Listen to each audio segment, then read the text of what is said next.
zajęcie miejsc.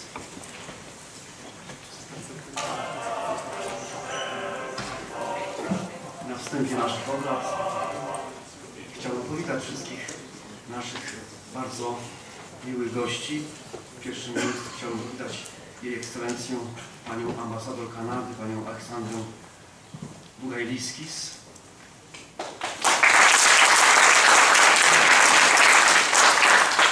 Your Excellency, nice to see you at our university. Witam także panią prezes Kongresu Polonii Kanadyjskiej, panią Teresę Berzowską.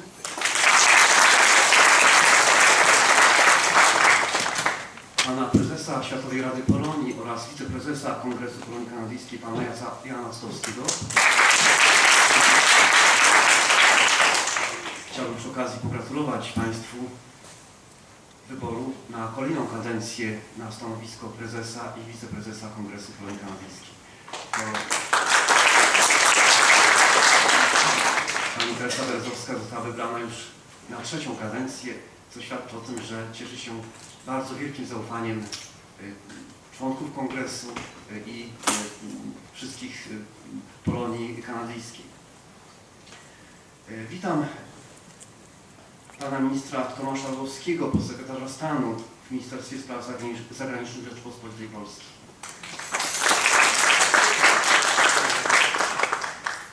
Witam zastępcę dyrektora Departamentu Współpracy z Polonią i Polakami za granicą MSZ, pana Wojciecha Tycińskiego.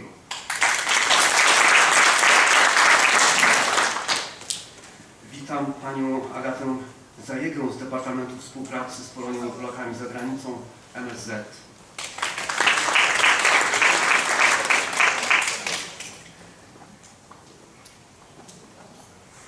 Na konferencję zaproszeni zostali także nasi parlamentarzyści, którzy pracują na rzecz środowisk polonijnych i Polaków mieszkających za granicą. Niestety obrady dzisiejsze Sejmu uniemożliwiły im udział w naszej konferencji, ale przysłano list, który odczytam. Jest to wyraz ich solidarności z naszymi obradami. Szanowny księże profesorze, chciałbym serdecznie podziękować w imieniu posłów Jana Dziedziczaka, Adama Kwiatkowskiego, Piotra Pyzika oraz własnym za zaproszenie na Międzynarodową Konferencję Naukową Kongres Polonii Kanadyjskiej 70 lat w służbie narodowi, ojczyźnie i Polonii. Niestety w związku z posiedzeniem Sejmu oraz zaplanowanymi na dzień 7 listopada porannymi głosowaniami nie będziemy mogli uczestniczyć w konferencji. Wyrażając moje uznanie dla dotychczasowej działalności Polonii Kanadyjskiej, chciałbym przesłać serdeczne gratulacje i życzenia dalszych sukcesów oraz życzyć wszystkim uczestnikom obecnej konferencji sympatycznej atmosfery i miłego spotkania. Łączę serdeczne pozdrowienia pan Adam Lipiński, przewodniczący Komisji Łączności z Polakami za granicą. Dziękuję bardzo za otwarcie. Witam także bardzo serdecznie Jego Magnificencję, księdza profesora Stanisława Dziekońskiego, rektora naszej uczelni. Przy okazji dziękuję w imieniu prezesa Światowej Rady nad Polonią, Waltera Gołębiewskiego, za bardzo dobrą współpracę Uniwersytetu ze Światową Radą, która owocuje cyklicznymi konferencjami. Dzięki życzliwości władz naszej uczelni możemy je realizować. Witam także serdecznie księdza profesora Henryka Skorowskiego, byłego rektora naszej uczelni. To on zainicjował współpracę Światowej Rady Badań nad Polonią z naszą uczelnią. Witam także serdecznie panią sekretarz Światowej Rady Badań nad Polonią, panią Ewę Wyzgę. Bardzo proszę o zabranie głosu panią ambasador Kanady, panią Alexandrę Bugailiskis.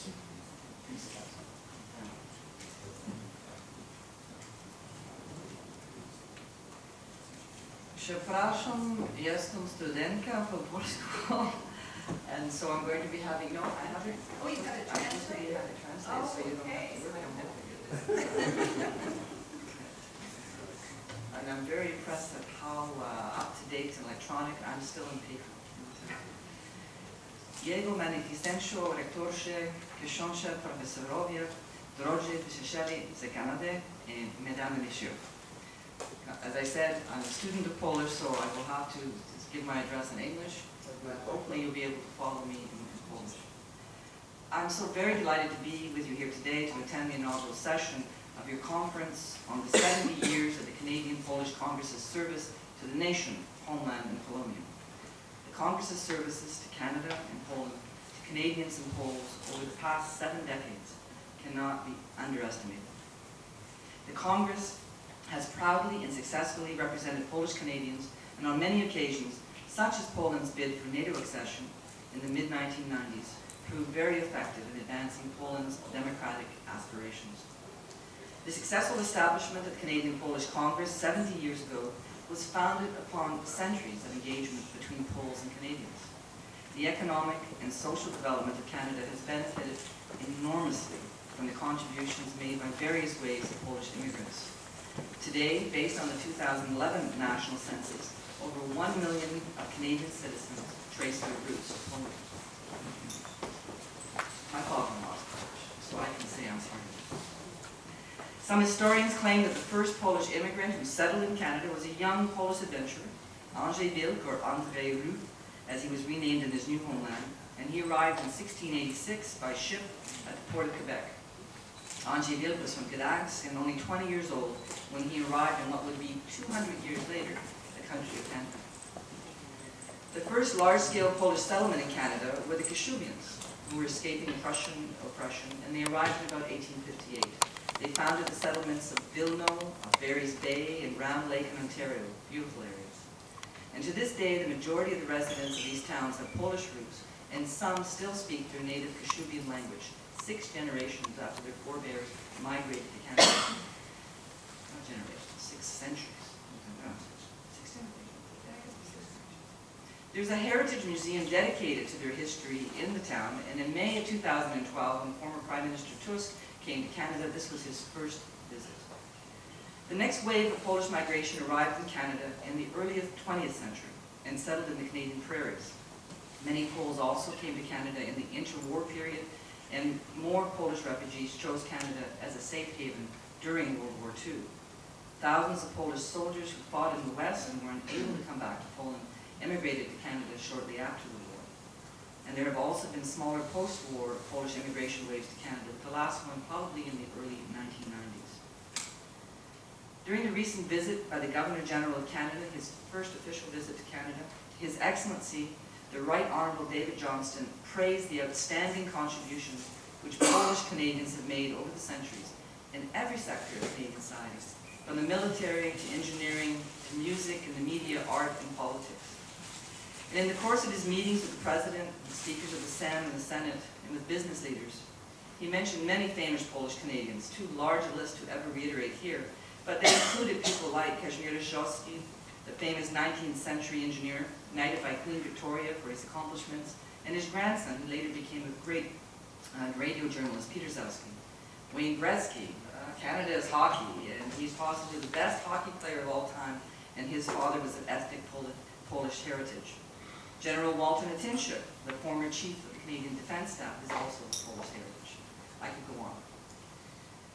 And to illustrate these strong people-to-people linkages, the Governor-General invited several leading members of the Polish diaspora to be part of his official delegation. These included none other than our revered President of the Canadian-Polish Congress, Teresa Werossowski, Władysław Lizon, the first Polish-born member of the Canadian Parliament, and Ludwik Lenkowski, Vice President of Congress and Chair of the Tribute to Liberty Project in Canada, about which I'll speak a little bit later.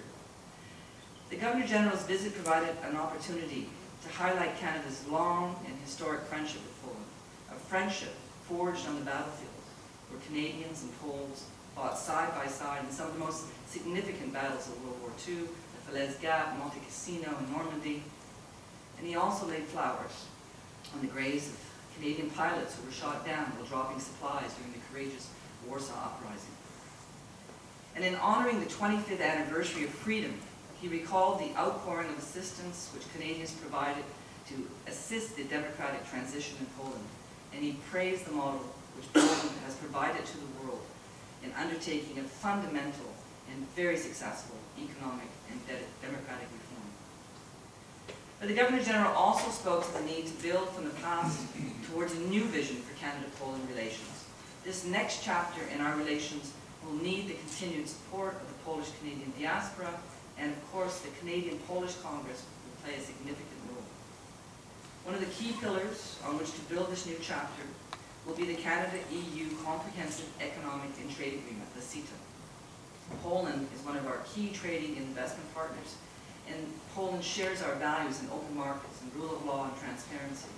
So the CETA will be a perfect opportunity to link Canada and Poland's common objectives to build prosperity and jobs, and to capitalize on Polish Canadians' entrepreneurship skills, their expertise, and of course their knowledge of Poland.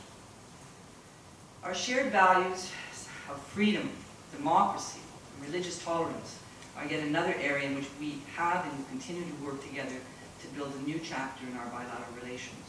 I mentioned the outstanding initiative of the Tribute to Liberty Memorial, soon to be completed in Ottawa, to commemorate the millions of victims of totalitarian systems.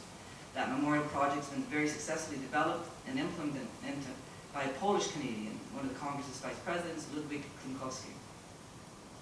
During this past year, we've seen the strong alignment of Canadian and Polish values in action in our response to the situation in Ukraine. Canada has put boots on the ground here in Poland, with 120 Canadians stationed in Kongres. We're undertaking joint military exercise to the Polish troops. And we stood strong with Poland in imposing sanctions and condemning the aggressive actions of Russia. During the visit of Foreign Minister Baird, we signed the Canada-Poland Statement of Principle for coordinated engagement in Ukraine to work jointly with Poland on economic and social reform projects in Ukraine, because we know that you have the experience and the success record. During recent visits by the Prime Minister, the Foreign Minister, and the Governor-General, the Polish government itself has raised its interest in seeing if and how the Polish and Ukrainian diaspora in Canada might work more closely together to promote essential democratic and economic reforms in Ukraine. The Polish diaspora in Canada, resilient and determined as it has proved in the past, is facing new challenges of changing demographics and immigration patterns. But Canada has always been proud of promoting the mosaic rather than the melting pot model of immigration.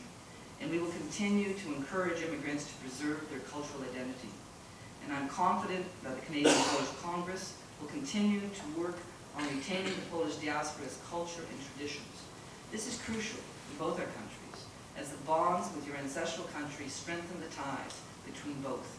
And thus they help us to achieve our common goal in building that new chapter in our bilateral relations.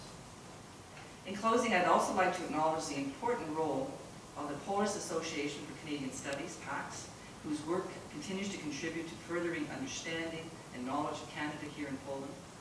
And finally, let me take advantage of this opportunity to congratulate Teresa Berezowski and Jan Sutowski, President of the World Polonii Council, on their re-election as President and Vice President of the Canadian-Polish Congress last month. This is a strong testament to their outstanding leadership. Dziękuję za uwagę and 100 lat!